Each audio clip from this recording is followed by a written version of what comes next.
Babi, čaute, ja vás u nás vítam. Budeme dneska spolu lietať v aerodynamickom tuneli. Pre vás máme dneska prichystanú takú srandu, ale že sa nám budete pri lbách predstavovať. Čiže keď budete...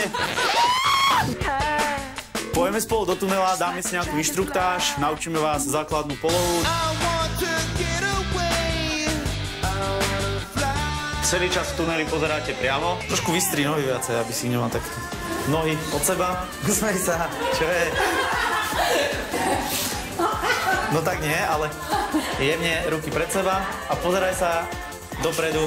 Výborne. Perfekt. Super. Výborne. Skvelé. Poďme spolu lietať. Pozri, jak už letím. To mi nedáš dolu! Ja? Ja sa bojím. Nie! Do p***.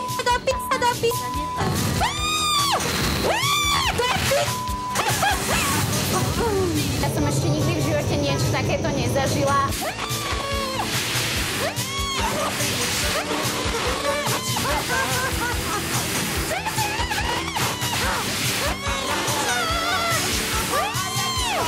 Pekný večer!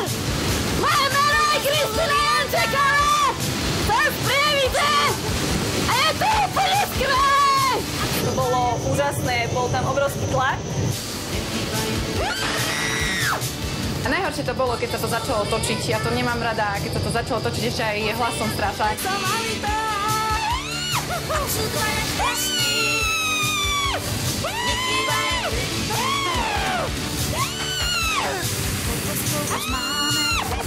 Zopakovala by som si to hneď.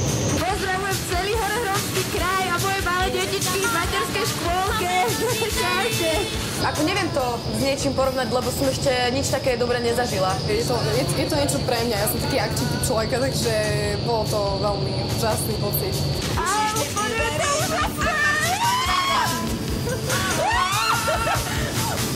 Mám spomienku na celý život. Dobrý večer, čaute, volám sa Zdenka Pavlíková, mám 24 rokov, číslo 11. Keď sme išli hore, dole, to bolo úplne šialené, úplne ma boli v krku z toho, jak som kričala.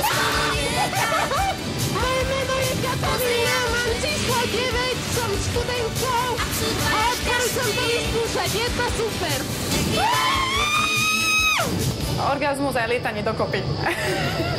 Určite ako orgazmus to lepšie nie, aspoň pre mňa.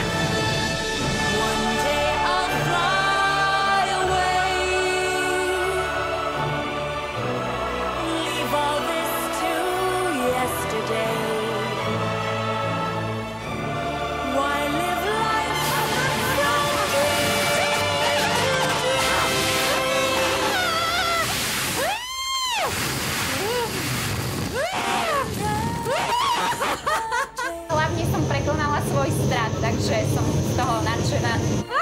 Odpadla som, bolo to svetové. Ďakujem. A volám sa Veronika Šebáková, finalistka číslo 3. Pozdravujem Šamory, mamu, otca, Andreja, kamošky.